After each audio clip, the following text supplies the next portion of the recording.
En este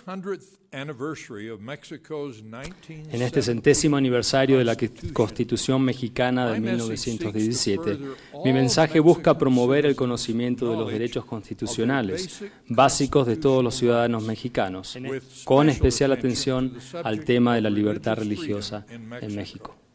La libertad religiosa es una protección esencial para los derechos civiles que garantizan la libertad y la democracia.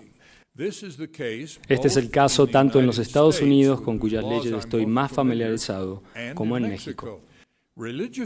La libertad religiosa no es menos importante en la protección de los derechos y libertades del pueblo mexicano.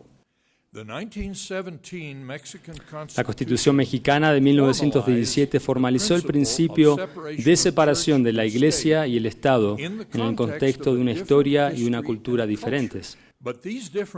Pero esas diferencias solo demuestran formas diferentes de implementar lo esencial de la libertad religiosa.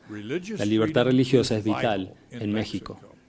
Todos los ciudadanos mexicanos deben ser conscientes de estos importantes derechos y enseñarlos activamente a sus hijos y a sus conocidos. La capacidad de defender la libertad religiosa presupone una sólida comprensión de tales derechos.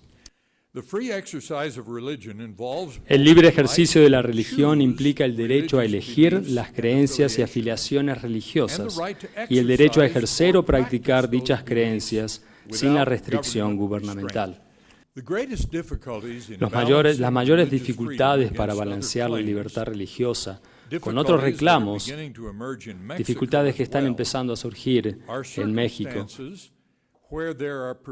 son circunstancias en las que se perciben conflictos entre la libertad religiosa y el atractivo popular a nuevos supuestos derechos civiles, como los afirmados por parejas del mismo sexo que desean disfrutar del privilegio del matrimonio.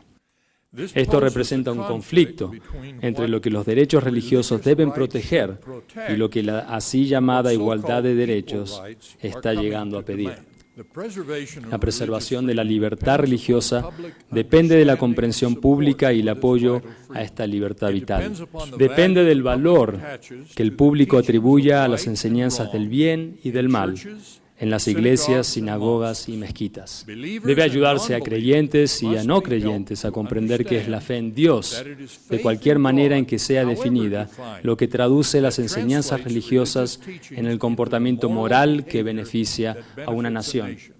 A medida que más y más ciudadanos reconozcan el beneficio de las enseñanzas religiosas para la sociedad, la importancia de la libertad religiosa será mejor comprendida y apoyada. De esta manera, los líderes del gobierno y los ciudadanos serán persuadidos de que los líderes religiosos que predican el bien y el mal hacen una contribución única a la sociedad y, por lo tanto, deben tener protección legal especial. Al hacer que nuestras voces sean escuchadas, debemos recordar estos tres fundamentos de la comunicación cristiana. Debemos siempre hablar con amor, comprensión y compasión hacia nuestros adversarios. Debemos buscar justicia para todos. Debemos ser siempre sabios en nuestra participación política, observando cuidadosamente la ley mexicana en el discurso político, incluyendo manifestaciones y expresiones públicas.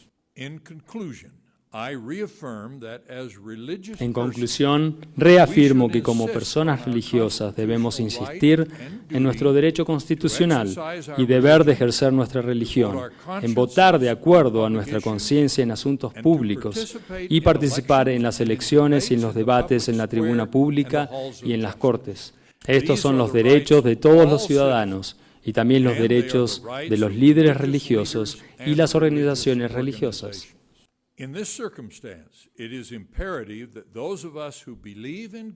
esta circunstancia es imperativo que nosotros que creemos en Dios y en la realidad del bien y el mal nos unamos más efectivamente para proteger nuestra libertad religiosa, para predicar y practicar nuestra fe en Dios y los principios del bien y el mal que Él ha establecido.